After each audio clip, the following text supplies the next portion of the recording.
দুর্গাপুজো শুধু একটি ধর্মীয় অনুষ্ঠান নয়, বরং বাংলার সবচেয়ে বড় সাংস্কৃতিক উৎসব।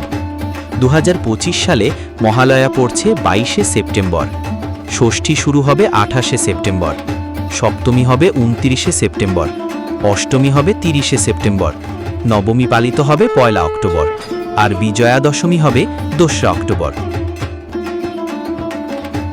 এই কয়েকদিনে মণ্ডপে মণ্ডপে প্রতিমা দর্শন, ধুনুচি নাচ, অঞ্জলি আর আনন্দের রঙে ভরে যাবে সারা বাংলা। বাংলাদেশ, ভারত সহ সারা বিশ্বের বাঙালিরা পালন করবে এই মহোৎসব। দুর্গাপূজা শুধু পূজা নয়, এটি এক মিলন মেলা। ছোট থেকে বড় সবাই নতুন জামা কাপড় পরে বের হয়, বন্ধুরা আড্ডা দেয়, মায়ের আগমনে ঘরে ঘরে আসে শুভ শক্তি আর আনন্দের জয়। তাহলে বন্ধুরা, আপনারা কেমনভাবে দুর্গাপূজা পালন করেন? নিচে কমেন্টে অবশ্যই জানাবেন। ভিডিও ভালো লাগলে লাইক, শেয়ার আর সাবস্ক্রাইব করবেন দ্য শয়ন শো চ্যানেলটিকে। আবার দেখা হবে নতুন এক ইন্টারেস্টিং ভিডিওতে। ধন্যবাদ।